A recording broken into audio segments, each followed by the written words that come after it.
looking at this game, how much do you get excited by a semi-final, a derby in the Scottish Cup, especially given the way things are going just now? Yeah, look, it is. It's where you want to be whenever the big games come around. You want to be amongst it, and semi-final of the FA Cup at Hampden. Like I said, it's going to be a super occasion, great atmosphere, and I think the whole group's looking forward to it.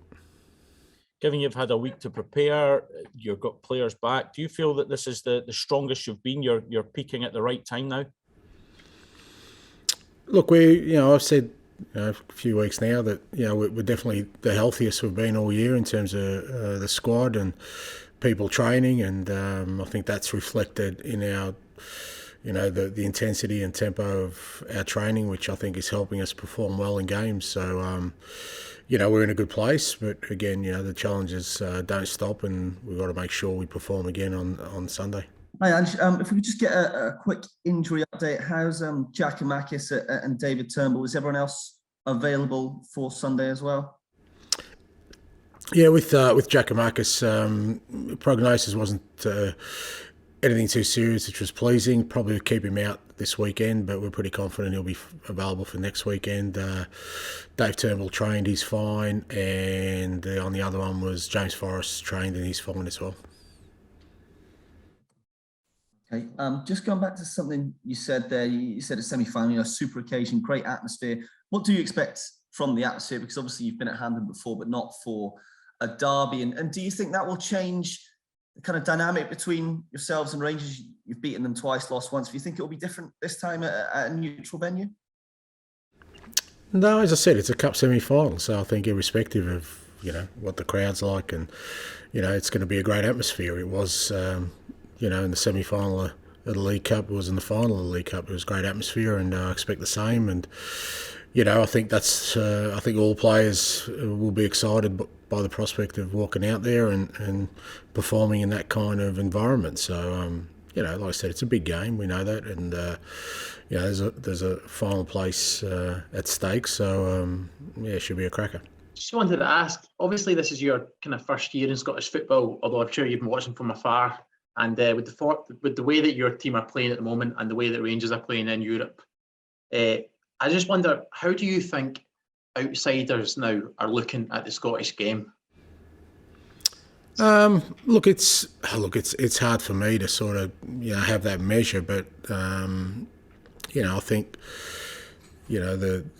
the quality of the games, particularly sort of through the second half of the year and the games we've participated in, I think have been of really good quality, and I'm sure people will take notice of those kind of things. Both derbies were good quality games, and obviously there's always a tension, up here when sort of this time of the year comes, and there's a lot at stake, and you're guaranteed to have sort of full stadiums, and anyone who's been up here for games knows how unique and electric that atmosphere is. So, how people measure it, I'm not really sure. What I do know is, like I said, it's going to be a fantastic sort of final month of the season, I think, and hopefully it does get the right kind of attention, and hopefully people appreciate what they see. That's great. And I was just wondering as well, I mean, your defence is obviously really starting to come together. That partnership between Starfelt and Cameron is looking phenomenal. I just wonder, how pleased are you with that progression throughout the season? And more importantly, will you be getting that contract for Cameron signed soon? Yeah, look, I think we've improved as a team, in all aspects of our game, which is only natural. I mean, when we started the season, I think 3 of the back 4, or at least a couple of them, hadn't even signed for us. So, it was always going to take a little bit of time, and we all know that, particularly in the defensive side of the game, understanding and sort of having cohesion is really important. But I think as a team, our game's evolved in all aspects, attacking, defending, and I think that's down to the collective effort of all the players rather than sort of individuals. finding some form. I think they've all been in good form all year, but like I said, it just takes a little bit more time to get that understanding. And Cam and Carl have been outstanding. Stephen Welsh was outstanding for us. Tony Ralston was outstanding for us. But all the defenders and Joe will tell you that our defending starts from the front, and I think there's appreciation from all those guys as to the collective effort it takes to make sure that we continue to be a strong team defensively, and allow our attacking players the platform to play. Ange, I heard you talking on Celtic TV earlier in the week about you have to players embrace the chance to create history that will outlive them almost. How do you? I know you want the same approach from your team to every game, but how do you broach the fact that it is such a big game? Do you talk that up maybe towards the end of the week? Do you maybe even just to calm them down a wee bit? Or? Yeah, look, my sort of experience with these things, no point trying to disguise that it's something it isn't. You can go in there and say to them that it's just another game and just treat it as any other game, but I think you lose the unique aspect of the fact that you want your players to embrace the big occasion and play in the big games. You don't want them to be shying away from it. So I don't think I need to tell them that. I think they'll realise that themselves with the build-up and obviously when they walk out there. But my role in that is just to make sure that the focus is on the important things, the things that have got us to this point.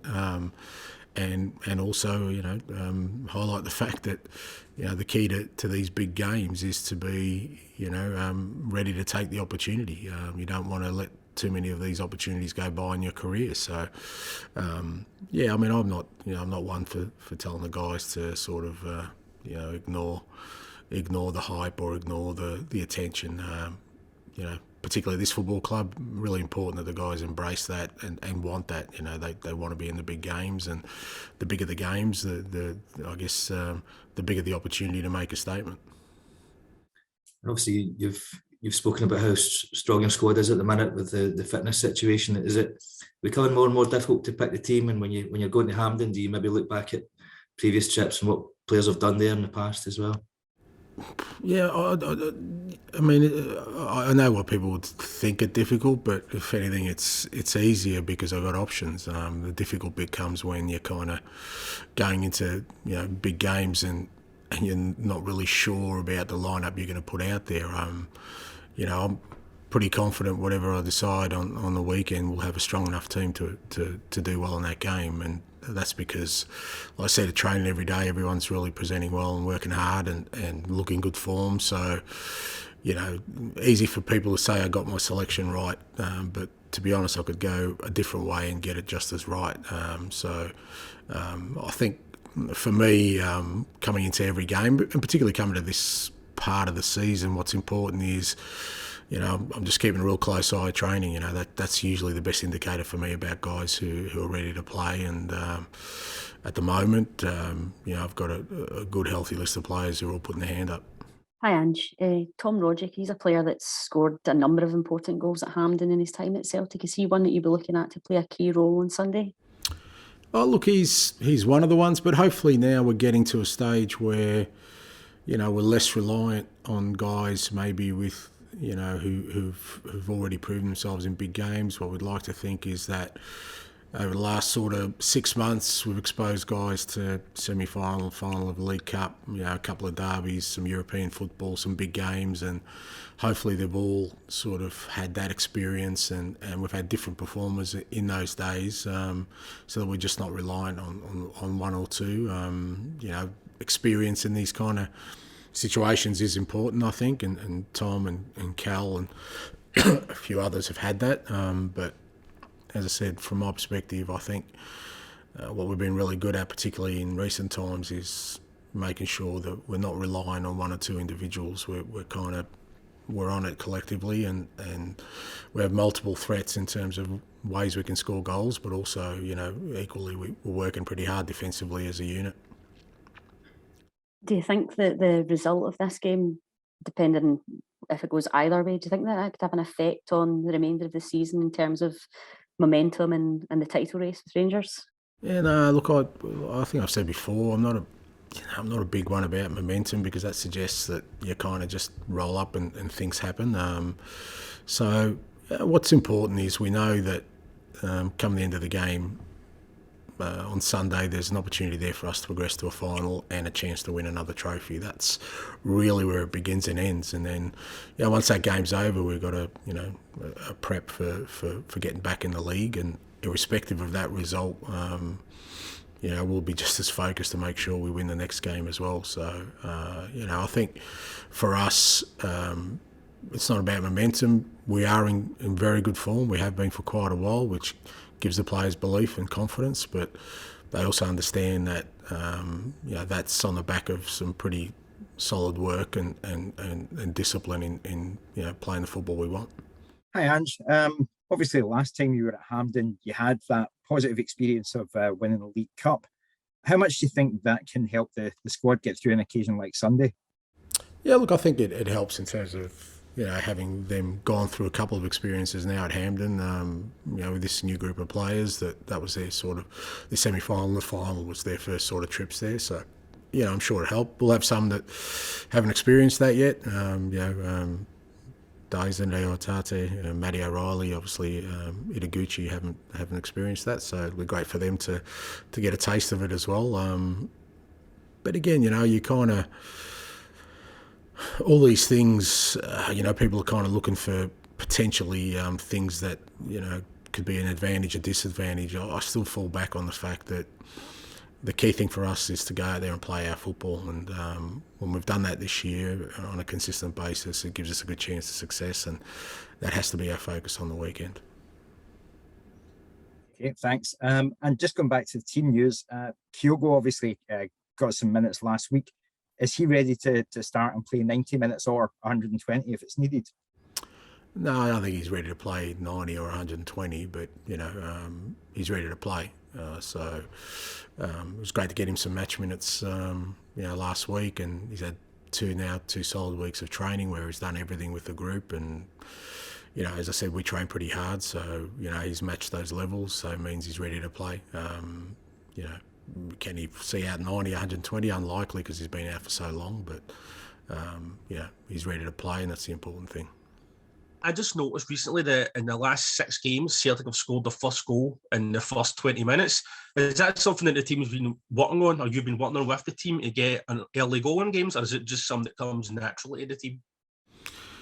No, we always try and score. I haven't designated a time for us to score. If it happens early, great. If it doesn't, in the last derby at 𝙁𝙪𝙡𝙡, we fell behind after a couple of minutes. So, I think what we try and do is make sure that we begin the game as we intend to finish it, and that is at the highest possible tempo. And sometimes I think you can fall into the trap of maybe easing yourself into games, and I just don't think whilst you still have the quality to maybe win those games, I think by starting at the highest possible tempo, it gives us maximum time to dominate a game of football and be effective. So we really always emphasise that the beginnings of games are not there to sort of ease ourselves in and work ourselves into a game. It's about going as hard as we can from early on and sustaining that for the full 95 minutes. And if an early goal comes, it comes, but if not, at least we know that in that early part we've worked the opposition awfully hard, which means that hopefully our fitness levels and our intensity will bear fruit at the end of the game. And because 𝙤𝙤𝙤𝙚 is going to miss the game on Sunday, does that mean you're going to maybe have to change it up front a bit, because he's a different sort of player than sort of say 𝙤𝙤𝙤𝙤 or Abada? I don't have to change it. I think it changes naturally. I think with different players, the sort of certain subtleties within our game changes because of the qualities they bring, not just up front, sometimes with the midfield setup, sometimes with our fullbacks, depending on who we play, the qualities that the individual player brings, changes things, but not the core of what we do. So, we're still going to press hard, we're still going to work hard, we're still going to try and, be aggressive with our approach, we're still going to try and, dominate the ball as much as we can. So we won't change our approach, but just having different types of players in there will change some things naturally. But again, we've managed to, I think we've got a group of players who we can sort of bring into the team or come in and out of the team without us having to drastically change our approach. Hi, Ange. Ange, last Saturday we witnessed the team go to a new level, a faultless performance. Do you think now that we don't have 2 games a week, that your time now on the training ground with the boys, having a full week, has improved them even more and has helped you? Oh, look, I think I think there wouldn't be a coach or manager on the planet who doesn't appreciate having time at training with the players, and I think particularly when you've got a new group of players, the more we could have sort of emphasised our parts of the game, I think it's definitely helpful, because kind of the first half of the season, probably the first 3/4 of the season, we kind of obviously had midweek games, so that limits your ability to work on certain things. So we've tried to make maximum use of sort of this last period where we haven't had midweek games, so that we can use it well. Like I said, it doesn't mean that we don't work as hard, or we're probably working obviously harder than we normally do at training, but specifically around our game. But I also think a big reason we're kind of in good form and playing well at the moment is that we've got a real healthy squad, which I think January was an important month for us. There's no doubt the 4 players we brought in have helped us enormously in being able to rotate players, keep our sort of training intensity really high, keep the guys really competitive in terms of keeping their place in the team, the impact of subs. I think all those kind of things. I think what we did in January has helped us enormously. Even not rushing back Kyogo or 𝙬𝙤𝙣𝙛𝙚 or guys who've had injuries. I think they've been the key factors to us sort of really playing our best football right now. Yeah, another massive one on Sunday as the games come. But again, you have a week to prepare. Rangers went to extra time last night. Do you think that gives us an advantage, that we're fresher, and especially with how many fit players are available now? Yeah, I think if you fall into the trap of looking for some sort of advantage or looking for some sort of weakness, then I think that's where the pitfalls are. We expect to play every opponent at their absolute best. We don't think we're going to go out there on Sunday and because Rangers had a sort of a big game last night, that they're going to be something less than what they can be. We'll go out there preparing for them to be the best they can be, as we have in every game we've played against them or any other opposition, to be fair. And that means that we prepare ourselves to be the best we can be. I think when you start looking for little things that potentially could work your way or not your way, they're obviously be pretty buoyed after the result last night, and they could play their best game of the year against us on Sunday. And if we're not ready for that, then we're going to pay a price. So we've got to be ready for a strong opponent, and that means that we'll go in there absolutely also prepared to play our best game of the year.